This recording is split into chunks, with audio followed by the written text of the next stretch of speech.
Kisah pemuda yang rela mengorbankan harta kecilnya demi memuliakan hari kelahiran Nabi Shallallahu Alaihi Wasallam. Dan dari situ, dia justru mendapatkan balasan dan keberkahan yang luar biasa.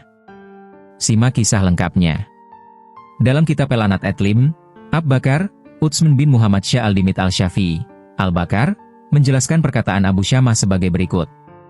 Sebagian dari paling baiknya bid'ah di zaman kita adalah amalan yang dilakukan setiap tahun pada hari yang bertepatan dengan hari kelahiran Nabi Shallallahu Alaihi Wasallam. Yaitu bersedekah, berbuat baik, menampakkan hiasan dan kebahagiaan.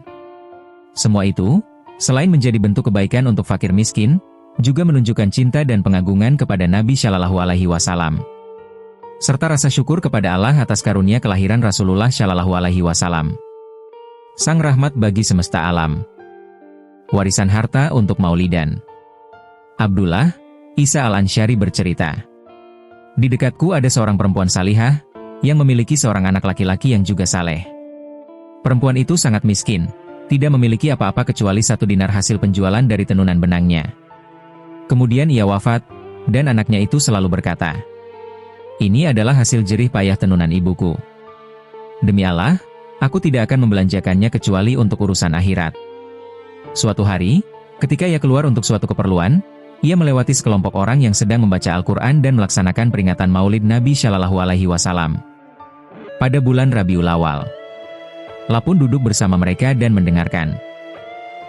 Pada malam harinya, ia tertidur dan bermimpi seakan-akan hari kiamat telah tiba. Lalu terdengar suara yang lantang berseru, "Di mana Fulan bin Fulan?" Seraya menyebut beberapa nama. Kemudian mereka semua digiring menuju surga, dan pemuda itu termasuk di antara mereka. Sang penyeru kembali berkata, "Sesungguhnya Allah telah membuatkan bagi masing-masing dari kalian sebuah istana di surga." Lalu pemuda itu masuk ke dalam sebuah istana yang begitu indah, belum pernah ia melihat yang seindah itu. Di dalamnya banyak bidadari, sementara para pelayan menjaga pintu-pintunya. Namun ternyata istana-istana lain lebih agung dan lebih indah daripada yang ia masuki.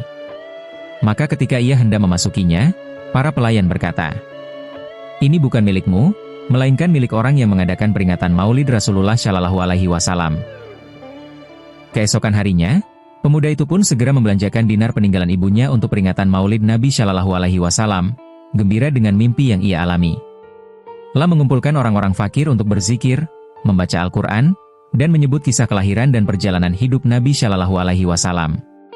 La juga menceritakan mimpinya kepada mereka, dan semua pun bergembira mendengarnya. Sejak hari itu, ia bernazar untuk tidak pernah meninggalkan peringatan Maulid Nabi Shallallahu Alaihi Wasallam selama hidupnya. Pada malam berikutnya, ia kembali bermimpi.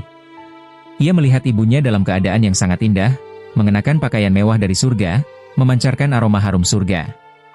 Dengan penuh takzim, ia mencium tangan ibunya, lalu ibunya mencium kepalanya seraya berkata, "Semoga Allah membalasmu dengan kebaikan, wahai anakku. Barusan ada malaikat datang kepadaku dan memberiku pakaian indah ini."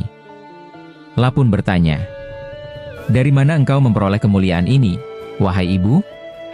Ibunya menjawab, "Itu karena engkau telah menggunakan dinar warisanmu untuk peringatan Maulid junjungan para nabi dan penutup para rasul.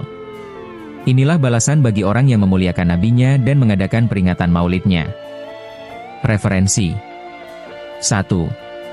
Abu Bakar, Utsman ibn Muhammad Syah al-Dimit al-Syafi'i, Al-Bakri, El-Anat Etalibin, Al-Hol al-Sfat al-Emyuin, Beirut, Dar al-Fikrli al-Tibaah wa al-Nashir wa al-Tauzi, Chat. I. 1418 H 1997 M, Juz 1, H 313. 2. Muhammad Nawawi al-Bantani, Targhib al-Mushtaqin, Banten, Darul Wildan, Chat. 1. 1446 H 2024 M, H September 10. Kisah pemuda yang rela mengorbankan harta kecilnya demi memuliakan hari kelahiran Nabi Shallallahu Alaihi Wasallam. A2C